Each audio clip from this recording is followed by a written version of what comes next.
On va reprendre la discussion. Alors, vous avez un nom quand même? Moussa, je m'appelle Moussa. Ben, c'est Moïse en français. Oui, c'est Moïse. Moïse, c'est comme on les appelle en Europe, on appelle Moussa Moïse.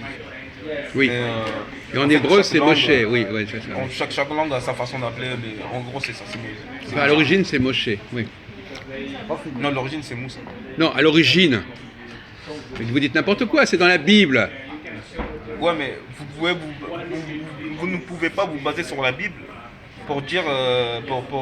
pour donner la vérité sur tout. Je sais pas si vous voyez ce que je veux dire. Écoutez, alors là, oui, on pourrait imaginer que le nom de. Alors, Parce que là, oui, vous êtes en train de vous baser sur un livre pour, Oui.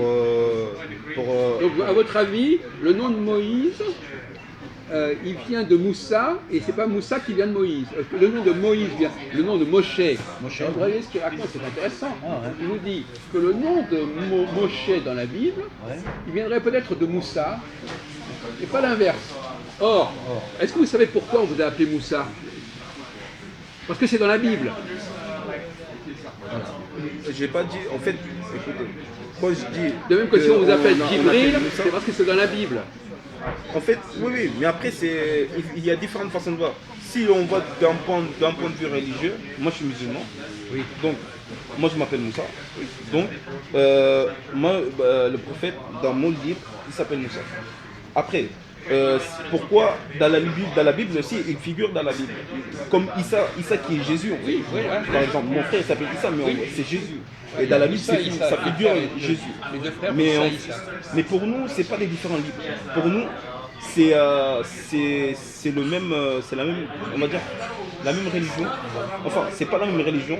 Après, je peux pas vous donner plus de précision parce que j'ai pas cette Non, connaissance mais là-dessus. c'est amusant comme expression.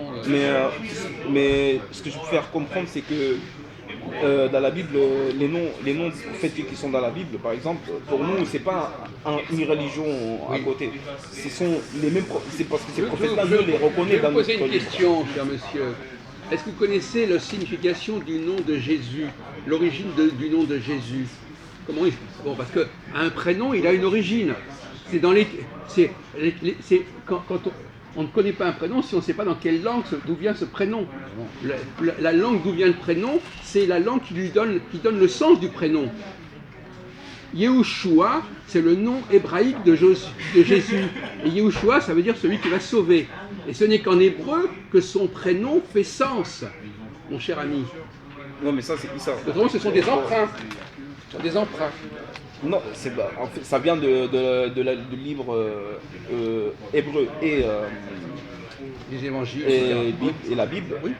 Pour en arriver au dernier livre, c'est le Coran où il y a écrit aussi les noms, les mêmes prénoms qui sont écrits aussi. Il reprend. Ouais, on reprend, mais pourquoi? Parce que d'un point de vue religieux, je parle. Je parle pas d'un point de vue laïque ou autre. Moi, d'un point de vue religieux, comme je le vois, c'est que ces trois livres-là, en fait, c'est une même religion, sauf que il y a un premier, c'est descendu une première fois.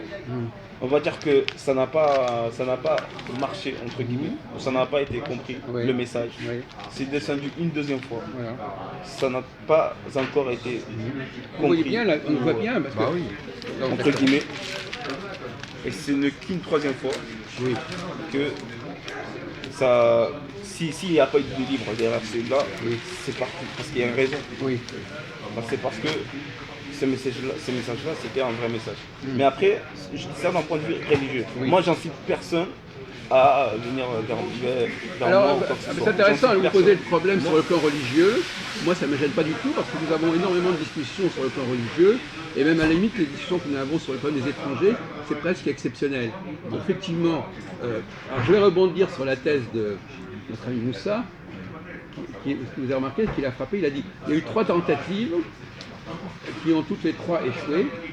Alors, vous avez raison, ça a probablement été annoncé trop tôt. Il y a des choses qui ont été annoncées trop tôt. Mais vous oubliez ce qui s'est passé depuis 500 ans.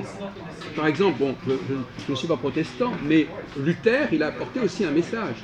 Les protestants ont apporté un message. On fête actuellement le 500e anniversaire de la naissance de la Réforme. Donc il pourrait dire, voilà, le Coran ça n'a pas marché, maintenant c'est le protestantisme spiritisme qui va marcher. Et effectivement, quand on regarde de près, alors ça vous pose un problème, parce que c'est vrai, on ne peut pas séparer le religieux du politique, ou de l'historique.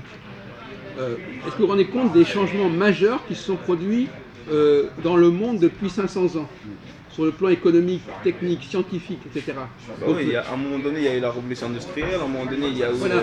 Donc ça, c'est quand même, c'est quand même des choses fondamentales pour l'humanité a fonctionné autrement. Ce n'est pas au 7e siècle que l'humanité a fonctionné autrement. C'est au 15e, 16e, 17e siècle. Évidemment. Donc c'est bien à ce moment-là que la vraie révélation s'est faite, que le vrai changement s'est fait.